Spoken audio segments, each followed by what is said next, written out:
Hello everyone, I'm Saroj and I'm your assistant teacher. Today I'm going to teach you about the rural life under British India.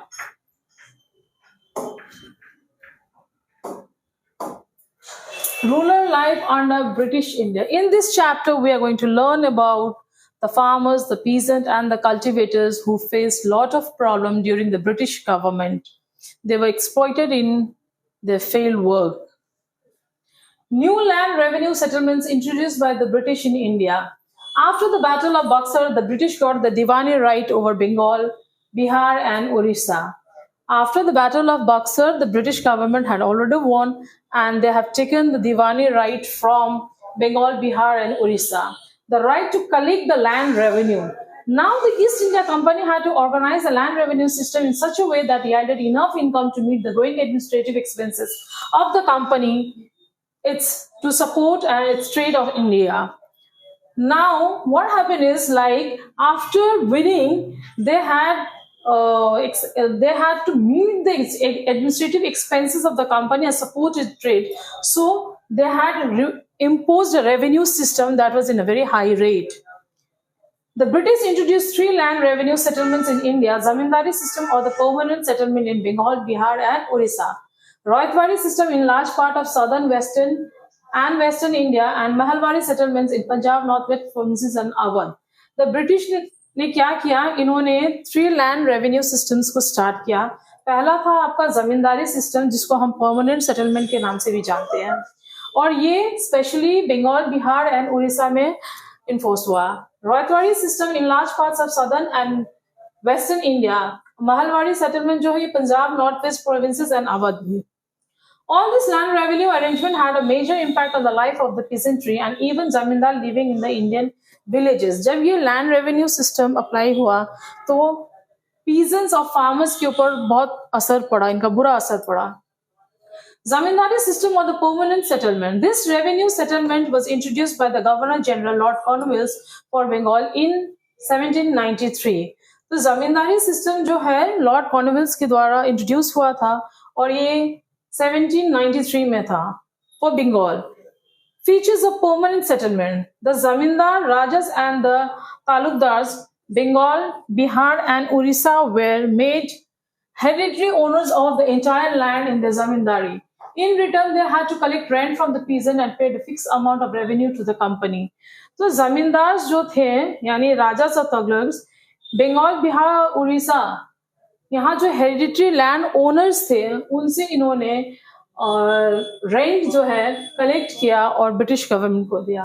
The amount to be paid was fix and was not to be increase in future. और जो amount इन्होंने fix किया था उसको देना था, वो future में कभी इंक्रीज नहीं होता, उन्हें गवर्नमेंट को देना था.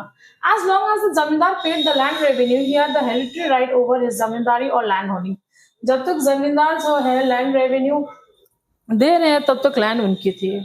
Impact of permanent settlement.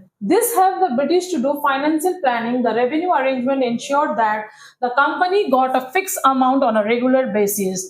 तो ब्रिटिश गवर्नमेंट ने जब ये प्लानिंग किया तो रेवेन्यू सिस्टम का, तो उन्हें ये पता था कि अगर हम ये प्लानिंग कर रहे हैं तो हमारे पास एक फिक्स अमाउंट आना है on regular basis. It was also expected that the zamindar would show interest in inputting cultivation as they were made permanent and hereditary land owners. The जमींदार जो है उन्होंने इंटरेस्ट दिखाया कि कल्टीवेशन प्रोग्रेस में जो है उनको प्रोग्रेसिव बनाना है, अच्छा बनाना, ताकि ये परमानेंटली रहे और लैंड ओनर्स जो है इन्हें रेवेन्यू देते रहे. बट इन रियलिटी द जमींदार faced a serious problem.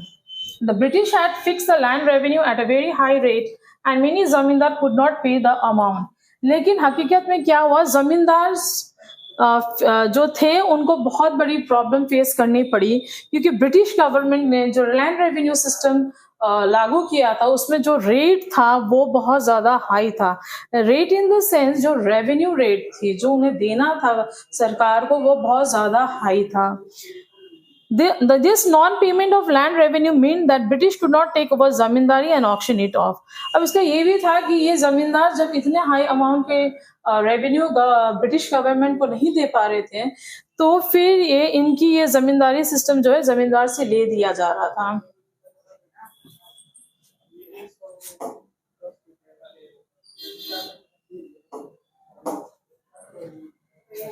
of Rohitwari system. The peasants were recognized as the owners of land. अब Rohitwari system में क्या था? जो peasant थे वो land वो अपनी जमीन के खुद के ओनर थे.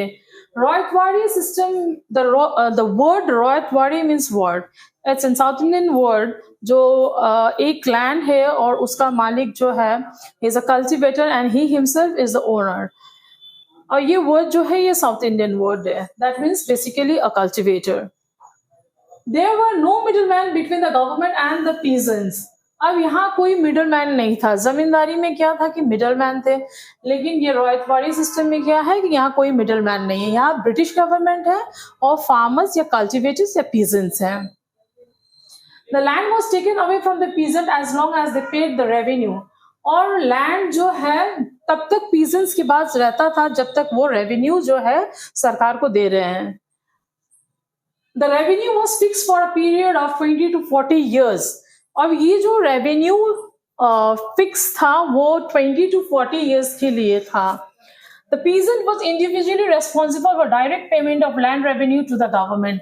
जो peasants है वो individually responsible थे, उन्हें direct payment जो है ब्रिटिश गवर्नमेंट को देनी थी. Impact of Rohitwari system. अब इसका impact क्या हो रहा है? Even though the Rohits had to pay the revenue directly to the British, they were exploited. Rohits जो थे, जो cultivators जो थे, वो revenue government को दे रहे थे, लेकिन इसके बावजूद भी वो exploited थे. The British fixed the land revenue at a high rate and the Rohits were often forced to take loans from the moneylender who cheated on them and often took away their land. British ने fix किया था land revenue कि आपको हमें इतने amount certain amount जो है देना है एज अ रेवेन्यू और हम आपको द ब्रिटिश गवर्नमेंट फोर्स कि आपको लोन भी हमसे लेना है. और जो लोन ब्रिटिश गवर्नमेंट प्रोवाइड कर रही थी वो उसका रेट ऑफ इंटरेस्ट बहुत हाई था. Unable to pay the land revenue, many peasants fled to the countryside and villages became deserted in many reasons. अब ये land revenue जो है peasants के लिए बहुत बड़ी टास्क बन गई थी. सपोज अगर उनकी एग्रीकल्चरिंग अच्छी नहीं हुई या प्रोडक्शन उनका अच्छा नहीं हुआ तो फिर वो रेवेन्यू कैसे गवर्नमेंट को देते हैं, यानी ब्रिटिश गवर्नमेंट को देते हैं. और उन्होंने दे भी दिया. कई बार ऐसी होती थी कि नेचुरल डिजास्टर्स की वजह से उनकी एग्रीकल्चर अच्छी नहीं होती थी तो वो रेवेन्यू नहीं दे पा रहे थे. तो इसकी वजह से इन लोगों ने क्या किया, पीजेंट्स ने क्या किया कि बहुत सारे पीजेंट्स जो है दूसरे कंट्री साइड में मूव ऑन कर गए और विलेजेस जो है वो डेजर्ट बन के रह गई. The British expected that the new system would transform the peasant into enterprising farmers, but this did not happen. Britishers ने expect किया था कि जब हम ये नया सिस्टम लागू करेंगे तो ये peasants को जो है peasants into enterprising farmers, but this does not work. तो peasants जो है वो personally जो है वो फार्मिंग करेंगे और हमें लैंड रेवेन्यू देते रहेंगे काफी लंबे समय तक. लेकिन जो ब्रिटिश गवर्नमेंट से सोचा था वैसा कुछ भी नहीं हुआ. Mahalwari system 1822. The Mahalwari system was introduced by a British officer Holt Mackenzie.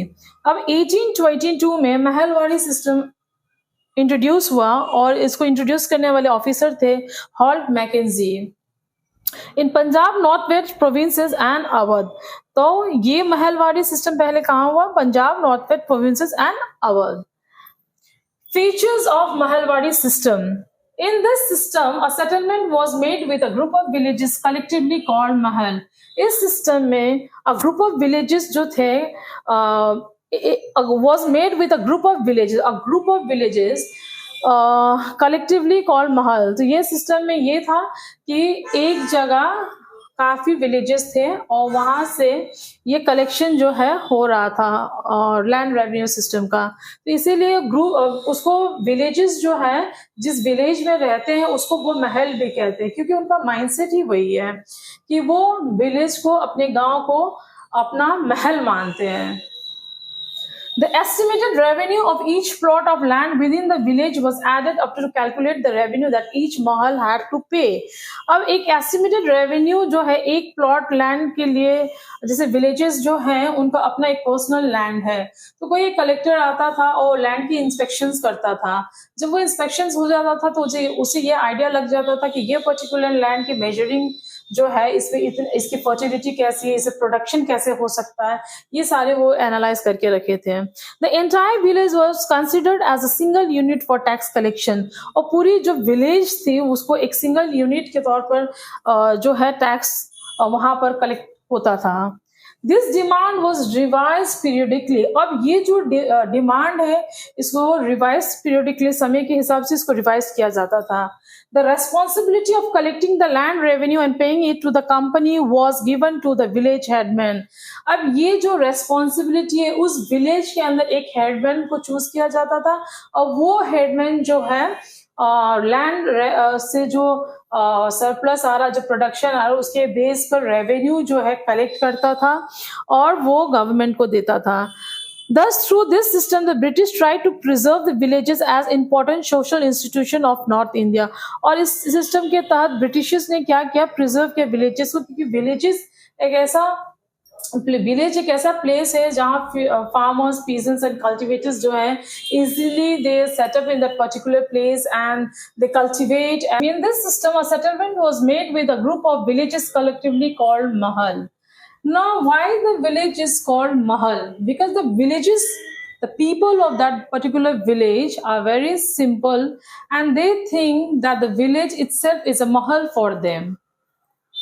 So in this system a settlement was made with a group of villages called mahal. तो ये जो villages थे, ये group of villages जो रह रहे थे village में, इनके लिए उनका गांव ही महल था।